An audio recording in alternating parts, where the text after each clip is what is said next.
Good afternoon, everybody, and welcome to the Small Farm Field Days. My name is Michelle O'Neill, and my business is Cherry Tree Equine, and I'm about helping horses with their people problems, about people being able to have more fun with their horses, about their horses achieving what people want them to achieve.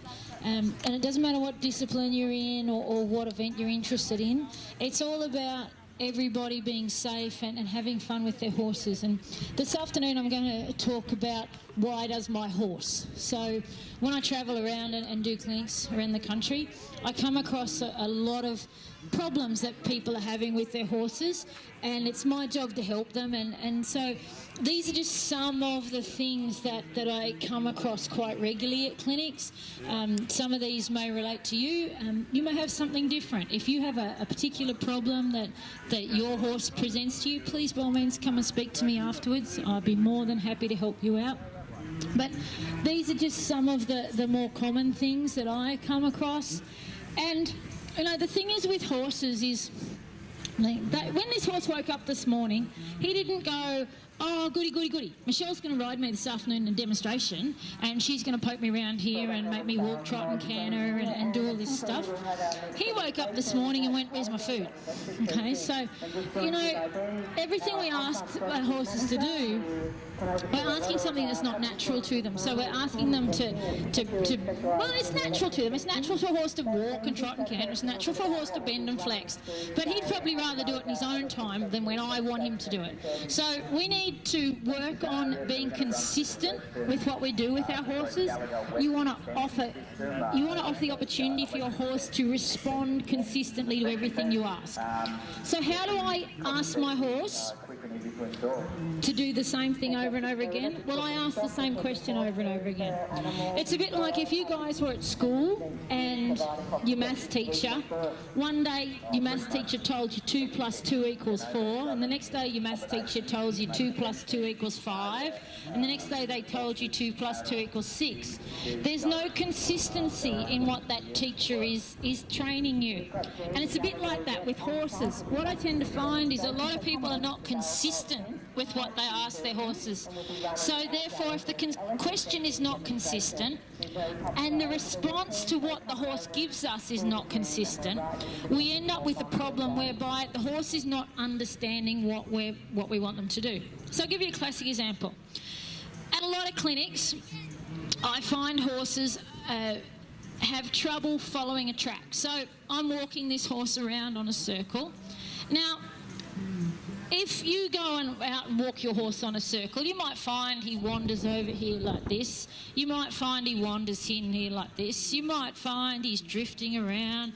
You might find his head stuck to the wrong way. Okay, so he's falling in on his circle. Why does your horse do those things? Why does your horse not just track along where you ask him to track along?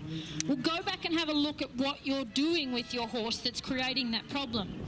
So if I ask my horse to flex around on a circle, I've got my inside leg on the horse, I've got my outside leg back a little bit, also on the horse, and I'm asking him to bend his rib cage around me, okay?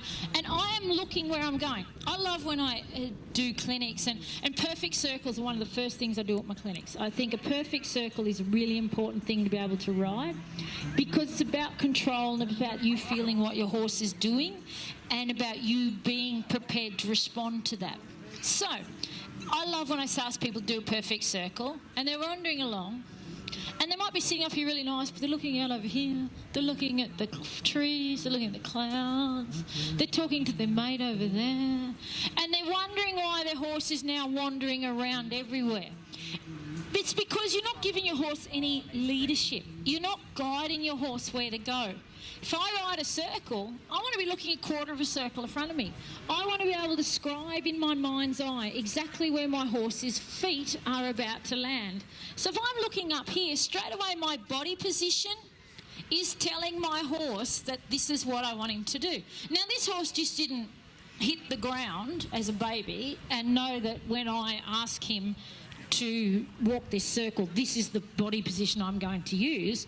This has been through repetition and training, whereby every time I ask this horse to walk a circle, my inside leg goes on the girth, my outside leg goes behind the girth, I look where I am travelling, and my horse now knows through repetition that that means he is going to walk a circle. It's like, as I said before, most of the problems with our horses come from the fact that we are inconsistent with what we do. So now I've changed direction.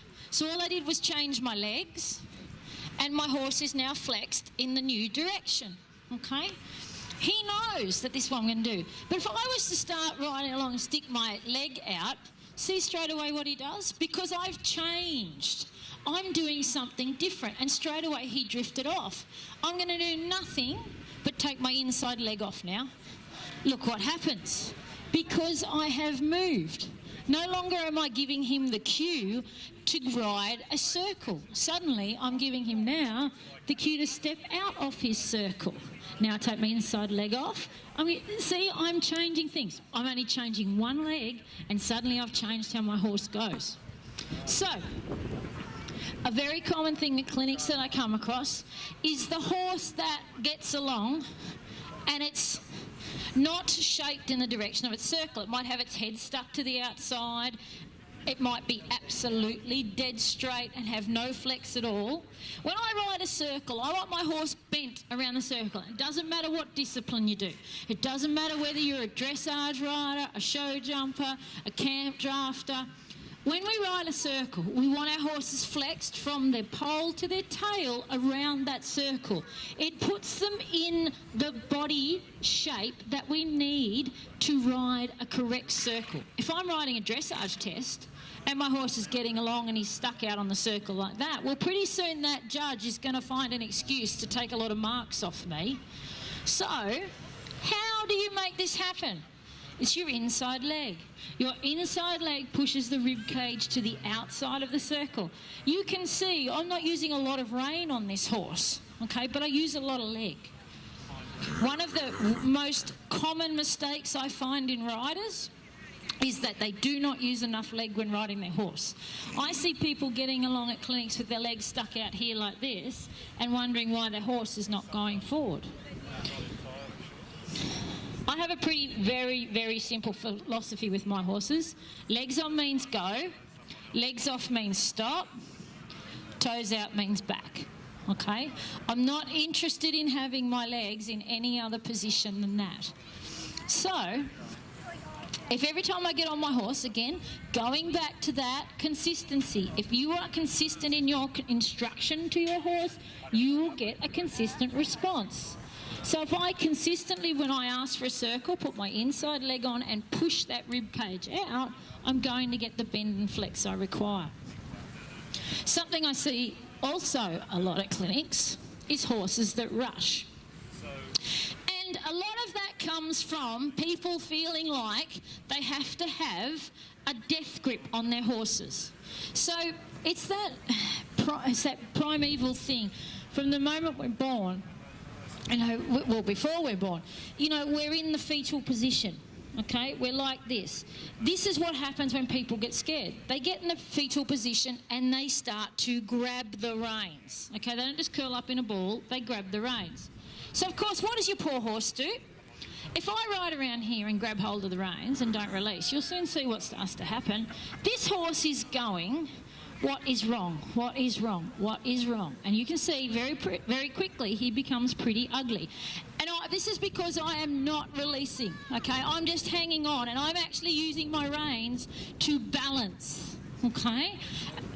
And you can see this horse is not happy about it. Now watch what happens when I let the reins go. I've done nothing else. He wants to stop. I've done nothing else. I just let the reins go.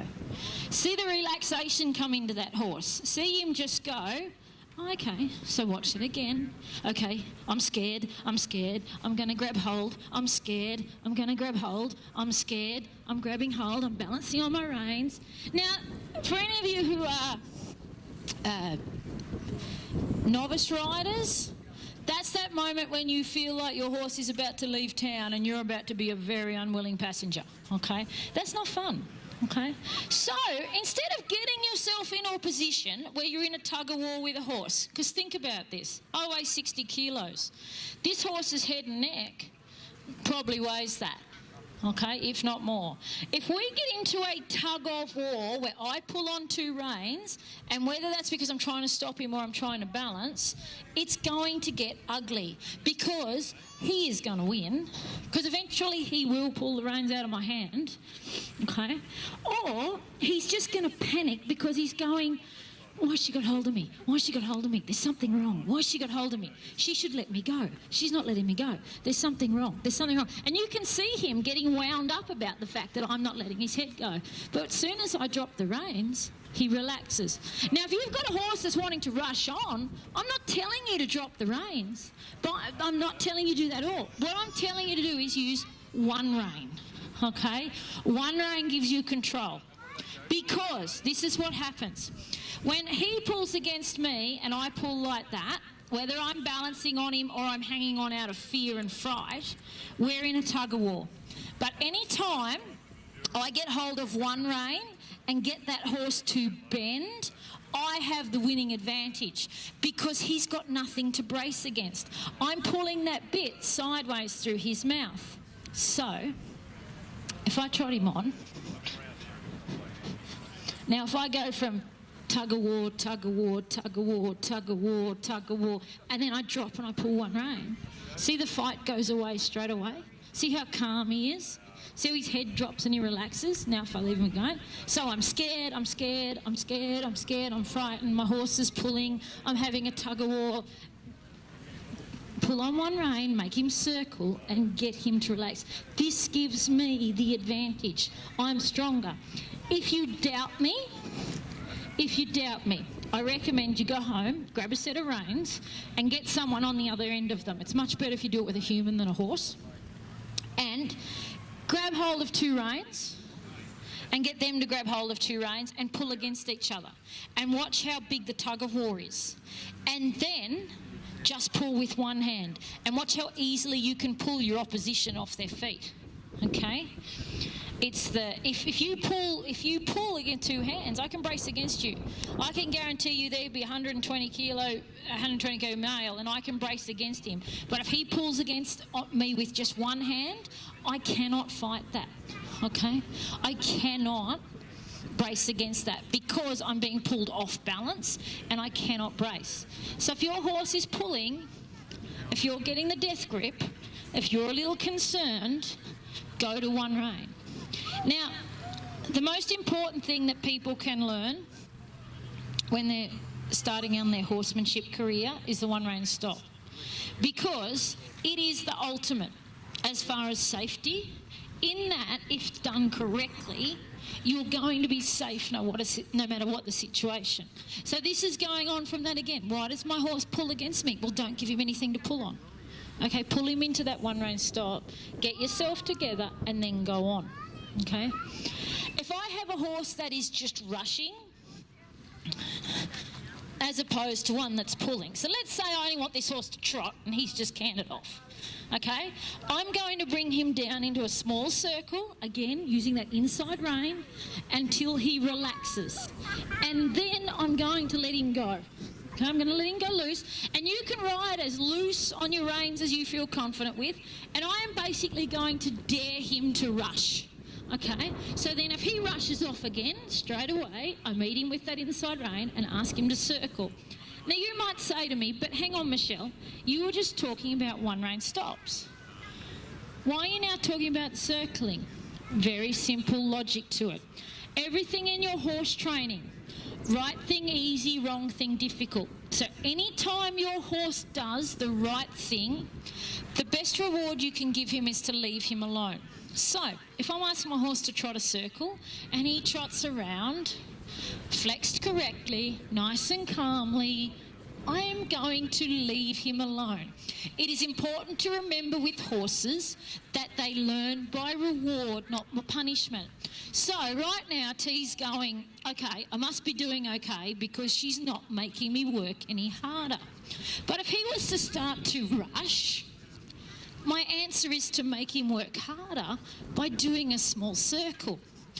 Now, Why not a one-rein stop if my horse is rushing? Because, going back to right thing easy, wrong thing difficult, if this is the wrong thing and I don't want this, and I pull my horse into a one-rein stop, yes, I have made him uncomfortable. Yes, I have made the wrong thing difficult, but I've let him stop. I have actually, in a way, rewarded the incorrect behaviour. Because this horse, I can guarantee you, if he had his way, he would stand here for the rest of this demo. Okay, he'd be quite happy to stand here and do nothing. Okay, so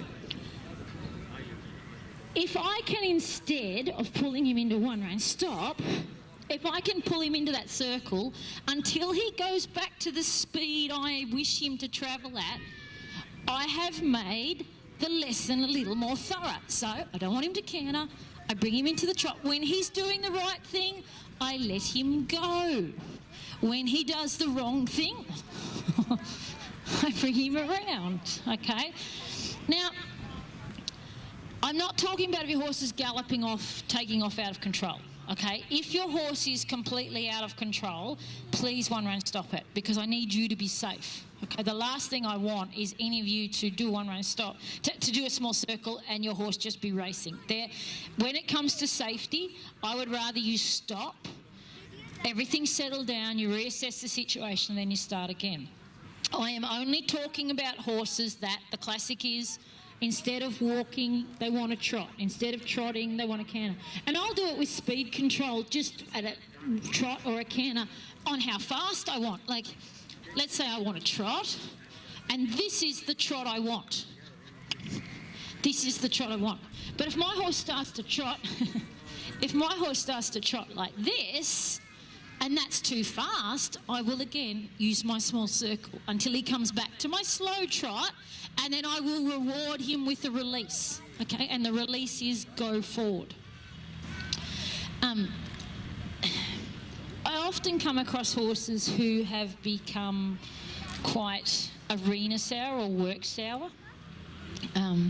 People will come and they'll say, my horse, when I go to get on it walks off. My horse, when I go to the arena, it bails up and it doesn't want to go. My horse will pig root when I get on. There can be a range of things that will cause this.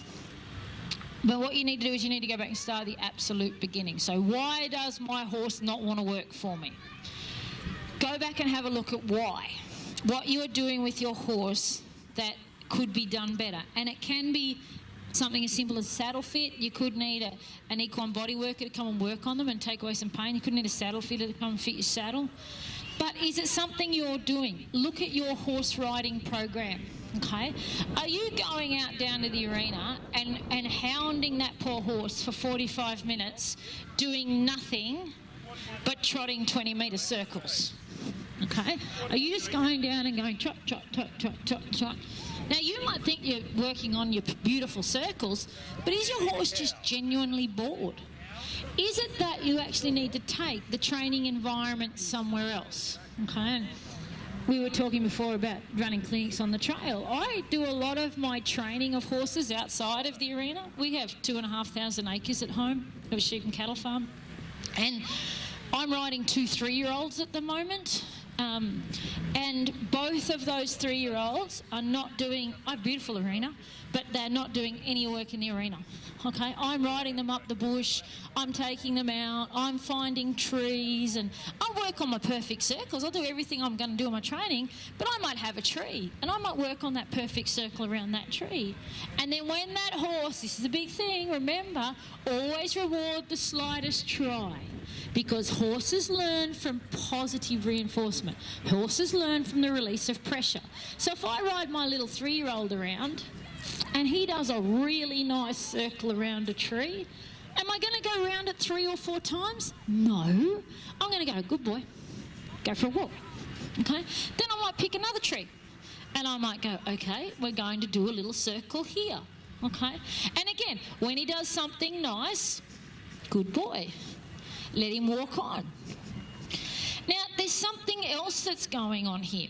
Not only am I getting my horse out of the arena, not only am I making training a little more interesting and I'm breaking that repetition and I'm getting him back to where he enjoys doing what I ask him to do, but I'm increasing the repetitions. And I'll use this as an example. If I want to teach my horse, okay, if I want to teach my horse to move his shoulders around, okay, so I'm now asking my horse to travel in a counter arc. I'm asking him to travel with his head to the outside. Now, if I go out and train my horse to do a counter arc, and I go out here and I ride 10 circles like this, very quickly my horse is going to get sore, he's going to get bored, and he's going to get tired. But instead of doing that, if I want to teach my horse to counter arc and I go pick up, counter arc, and as soon as he's doing something nice, let him go, pick up, counter arc, he's doing something nice, let him go, pick up, counter arc, he's doing something nice, so I'll let him go. I'm increasing the repetitions. So what I am doing is I'm actually improving the learning experience, because I haven't just picked him up and asked him to counter arc for 20 minutes to the point where he gets sore, I get bored, and we end up with a big row. And any of you who've ever spent any time teaching your horses any form of leg yielding or anything like that will know what I mean. That you keep doing this for long enough on a horse that doesn't know what he's doing, and pretty soon you're going to get in an argument. But if I go along like this and I go, pick up, counter arc, please. It was all right, let him go. Pick up, counter arc, please. Let him go. He is going to absorb that lesson so much faster, okay? Because I haven't just asked him to counter arc once. In the same time that I originally asked him to do one circle, I've repeated the exercise 3 times, okay? It's a bit like when you guys are learning to drive a car. When we all learn to drive a car, it's that the more times you can get behind the wheel of that car and actually drive it, the better you're going to learn. So horses are the same. When you're looking at a training program and keeping your horses interested, you know, what's better? 1 3-hour session once a week, or 6 half-an-hour sessions 6 days a week? It's always going to be the 6 half-hour sessions. Okay, it's that same thing. You keep hearing me say repetition, repetition, repetition. If I can go out and ride my horse exactly the same 6 days a week for half an hour, I am going to get far more than riding him just on Saturday for 3 hours. Okay, so that helps us overcome that issue of horses being arena sour or not wanting to work for us. You know, I spend a lot of time competing on in aged events, so for horses 6 years and under. So I have, it's a bit easier for us than it is for, say, cutters and reiners who have to have everything done by 3-year-olds. But, you know, we have 6 years and under, so I only have so much time to turn a horse from knowing nothing into a horse that can actually win. So I have to make every session interesting for my horses, and I have to make it relevant, and I have to make it count. Because at the end of the day, horses, you know, they're like children. They haven't got long attention spans. They're not interested in having their 2 times tables drummed into them. Kids aren't, nor are horses. So, you know, you've got to make it interesting for your horse. Now, something I see a lot of, and it goes back to what we said before with horses that pull, is horses that won't stop. Okay. Now it does go back to that. People pull, people pull, people pull, people pull. Okay. And they pull so much that then nothing. There's just nothing left. Okay. The horse has no feel left in his mouth. So what do? Let's say you get a horse and he hasn't got a great stop. Let's say you've got him, or you've got him to a point where you've done it or someone else has done it, where there's not much left in that steering gear. How do we get around that? And this is how I teach all of my horses to stop as babies. So if I want my horses to stop, again, I never pull on 2 reins. Why give him reason to brace against me? If I instead go woo and pull him into a 1-rein stop, I've done 2 things. 1, I've only used 1 rein, so I've softened him. The more you can flex your horses left and right, the softer and more flexible they're going to be. Okay, so So every time I pull my horse into a one-rein stop, I'm encouraging him to be soft and flexible. So if I go woo and pull him down here, okay, he's got nothing to pull against. He can't brace against me.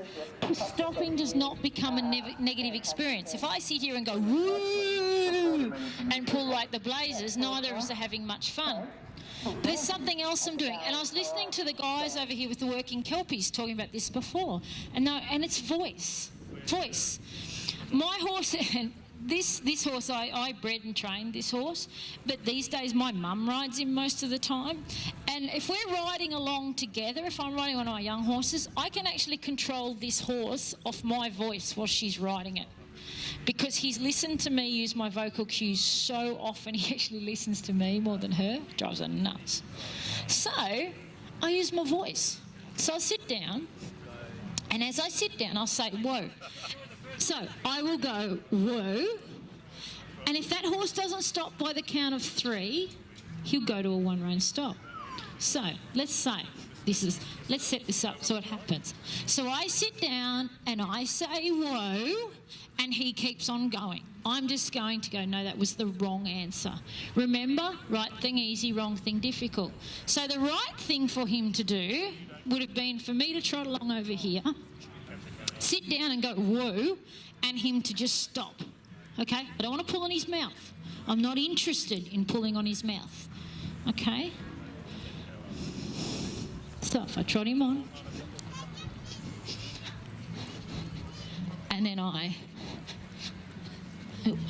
sit down and say woo, okay, he will stop straight away because he knows what the voice cue is. There's one more cue I'm using. It's my leg cue. So, like I said before, remember, I have pretty much 3 leg positions. Legs on means go, legs off means stop, toes out means go back. So if I continually go woo and my legs come off, so I'm doing the same thing. See where the repetition comes back into it? I'm doing the same thing. I'm sitting down, I'm saying the W word, I'm taking my legs off, okay? Over and over and over again, to the point where he knows that's what it means. But if he didn't know that, if he wanted to truck on through it, it'd be exactly the same, only then I would pull him into the one-rein stop. So I sit down, I take my legs off, I say whoa, he doesn't stop, so I go wrong answer T. Okay? Pretty soon he's going to learn that it's a lot easier for him when I sit down and take my legs off to stop dead than it is for him to have his head pulled around here. Okay? Like I said, he'd be quite happy if I'd do the rest of this demo just sitting still and not doing anything at all. I had a horse recently at a clinic, and this was a little terrifying at first, and the horse ran backwards. Like whenever the horse got into a position where it didn't like what was going on, its answer was to literally just run backwards, okay? And the child, the young person who'd been riding it, and they'd actually been told to kick, okay, and try and belt it forward. Okay, now we've all done that, but that's not the safest answer, okay? If you get one that wants to run backwards, think about it. It's exactly the same as going forwards, only he's going backwards and I don't want him to. So what am I going to do? I'm going to disengage him, okay? So I'm going to pull him into the one-rein stop, but I'm going to take it a step further now, and I'm actually going to disengage his hip. How do you teach a horse this? Well, I recommend you teach it on the ground to start with, okay? And that's what we did with this horse. We got it on the ground and we got a horsemanship stick, put in a halter, and we taught it to disengage. So what do I mean by disengage? When I'm asking a horse to disengage, what I'm asking it to do is I'm basically asking it to come unbalanced. So here's his 2 hind feet. If I want my horse to disengage, let's say I want to disengage him towards the left, I want that right hind foot to step underneath his body. Now, all of you, if you stand with your feet level and flat apart, you're pretty secure on your ground. If you stand with your feet one in front of the other, suddenly you're a little wobbly. So that's what I'm asking to do. I'm taking my power away from my horse. So if I pull him into a one-rein stop, and then I put my inside leg on and push that hip away from me, I am taking his power away. A horse cannot rear, buck, bolt, whatever he has those hind feet disengaged. Okay, a horse only does any of those things when he gets 2 feet planted on the ground. Okay, and at the instant he gets those 2 feet planted on the ground, that's when he has the power for the explosion that is any of that behaviour that we're not looking for. So, back to our horse that ran backwards. What do we do? Again, everything we do with a horse, we should teach it in an environment where things are safe. Like, don't wait until your horse is going 95 miles an hour backwards across the arena and you think, oh, that's right, she told me to disengage it, so I'm just going to kick it around here and see how I go. Okay? If you haven't prepared this stuff in a safe environment, it can go a little astray. So, make sure you've practiced your disengagement before it happens. So my horse is walking along and suddenly he takes fright. He decides your coquet's pretty scary. So he starts to run backwards. Now what do? I reach down, I bring his nose around and I push his hip away. Now I'm obviously slowing this down so you can see. He can no longer run backwards. You know, he can't run, but it'd be nice if this horse did run backwards and he ran over that bunting. Like, it'd be nice, the mess we had. Okay, so I have, again, taken control of the situation. Okay? And again, I have made the wrong thing difficult. So if I don't want him to back up and he starts to run backwards and I start kicking like this, if you actually do that with one of my horses with the training they've had, they'll go backwards faster, okay? Because they know the more energy that goes into my feet, the faster they have to move. So if someone was to get on one of my horses and they're running backwards out of fear and you were to kick them, they're just going to go backwards faster. And a horse that is scared will often do that. Whereas if you can actually reach down and disengage that hip and push that hip away and you can do better.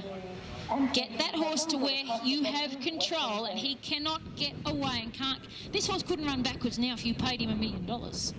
Okay, because I've got him bent around my leg. I've got him disengaged. So sometimes we have to think outside the square a little with our horse training. Often the problems that we have presented to us as horse trainers, and everybody's a horse trainer. I don't care whether you ride a horse once a month on a Sunday at the local riding school. That puts you in the position of a horse trainer because you are working with a living, breathing animal that has emotions and feelings and memory. So if every time once a month you turn up and you go at that horse with a hell of an attitude, that horse is going to remember that. Okay, so you are a horse trainer. So if everything you do with your horse you go about with deliberation and care, and then in your training you make sure you are consistent with everything you do, you're going to have a far better relationship with your horse. My advice always to people is when something is wrong with horse is to go back and have a look at what you did wrong. Okay, go back and have a look at how you could ride this horse better. And I do it. I've been telling a few stories this weekend about my buttskin horse. You know, like, I've had to reassess my training and use my imagination with that horse 100 times over.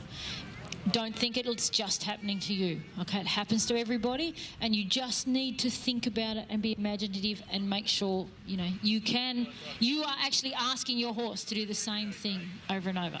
But anyway, guys, thank you so much for coming. And this is our last demo for the weekend. So please, if you want to catch up with us, we'll be back at Site 63. Yeah, I hope you've all had a fantastic weekend.